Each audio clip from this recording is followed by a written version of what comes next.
بسم اللہ الرحمن الرحیم۔ معزز ناظرین کرام، السلام علیکم ورحمۃ اللہ وبرکاتہ۔ کیونکہ آج لیلۃ القدر کی رات آنے والی ہے، یہ وہ رات ہے جو 1000 مہینوں سے افضل ہے، تو اس رات میں اکثر مسجدوں میں اور گھروں میں صلاۃ و تسبیح کی نماز پڑھی جاتی ہے۔ صلاۃ و تسبیح کی نماز کی بہت بڑی فضیلت ہے۔ آپ علیہ الصلوۃ والسلام نے اپنے چچا جان حضرت عباس رضی اللہ تعالی عنہ کو اس کی تعلیم فرمایا کہ ہو سکے تو ہر روز پڑھیں، ہر روز نہ پڑھ سکیں تو ہفتے میں ایک بار پڑھیں، ہفتے میں نہیں پڑھ سکتے تو مہینے میں ایک بار پڑھیں، مہینے میں نہیں پڑھ سکتے تو سال میں ایک بار پڑھیں، سال میں نہیں پڑھ سکتے تو کم از کم زندگی میں ایک بار ضرور پڑھیں۔ اس سے انسان کے اگلے پچھلے گناہ معاف ہو جاتے ہیں۔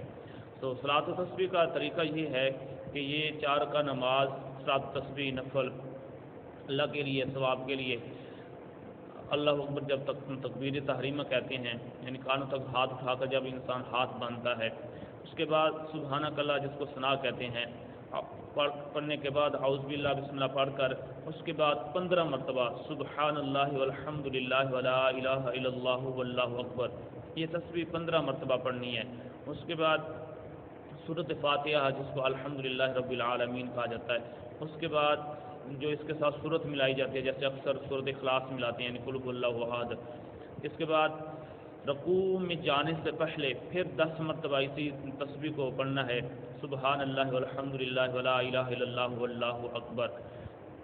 پھر رکوع میں چلے جانا ہے، رکوع کی جو تسبیح ہوتی ہے سبحان ربی العظیم، یہ 3 مرتبہ پڑھنے کے بعد پھر اسی تسبیح کو پڑھنا ہے، سبحان اللہ والحمد للہ ولا الہ الا اللہ واللہ اکبر۔ پھر رکوع سے کھڑا ہونا ہے، یعنی سمع اللہ لمن حمدہ ربنا ولک الحمد۔ اس کے بعد پھر اس تسبیح کو 10 مرتبہ پڑھنا ہے، سبحان اللہ والحمد للہ ولا الہ الا اللہ واللہ اکبر۔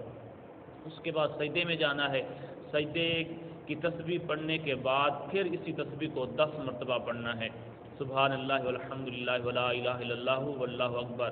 سجدے سے اٹھ کر جب انسان بیٹھتا ہے 2 سجدوں کے درمیان، اس میں پھر اس کو 10 مرتبہ پڑھنا ہے، سبحان اللہ والحمد للہ ولا الہ الا اللہ واللہ اکبر۔ پھر دوسرے سجدے میں جانا ہے، دوسرے سجدے کی تسبیح پڑھنے کے بعد پھر اس کو 10 مرتبہ پڑھنا ہے۔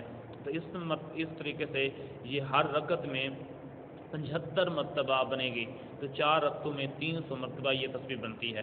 جب دوسرا سجدہ کرنے کے بعد اٹھے گا تو الحمد شریف پڑھنے سے پہلے 15 مرتبہ پھر پڑھے گا، پھر اس کے بعد جیسے میں نے آگے طریقہ بتایا ہے اسی طریقے کے اوپر عمل کرے گا۔ یعنی 4 رکعتیں ہیں، ہر رکعت کے ابتدا میں 15 مرتبہ، اس کے بعد جو طریقہ میں نے بتایا ہے اسی طریقے کے مطابق ہر جہاں پڑھنی ہے 10 مرتبہ پڑھے گا۔ جب دوسری رکعت پہ بیٹھے گا یعنی تشہد پڑھے گا تو وہ عبدہ و رسولہ تک نہیں پڑھے گا، بلکہ یہ نماز نفل ہے، اس کے لیے آگے درود شریف بھی پڑھے گا، دعا بھی پڑھے گا، یعنی رب اجعلنی مقیم الصلاۃ، یہ دعا مکمل پڑھے گا، یوم یقوم الحساب تک پڑھ کر سلام نہیں پھیرے گا، پھر کھڑا ہوئے گا۔ جب تیسری رکعت شروع کرے گا تو سبحانک اللہم وبحمدک تبارک اسمک یہ پڑھے گا۔ اس پڑھنے کے بعد یعنی الحمد سے پہلے پھر 15 مرتبہ پڑھے گا، یعنی یہ جو ہے ہر رکعت کی ابتدا میں 15 مرتبہ، باقی جس جگہ پہ پڑھنی ہے 10 مرتبہ پڑھنی ہے، تو ہر رکعت میں 75 مرتبہ بنے گی اور چاروں رکعتوں میں 300 مرتبہ یہ تسبیح پڑھے گی۔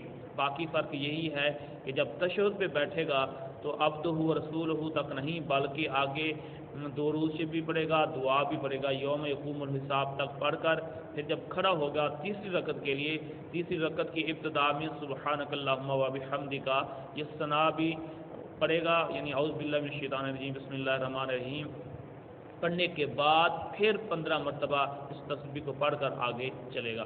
دعا ہے کہ اللہ تعالیٰ یہ بابرکت رات میں ہم سب کو یہ صلاۃ و تسبیح اور دیگر نوافل پڑھنے کی توفیق عطا فرمائے۔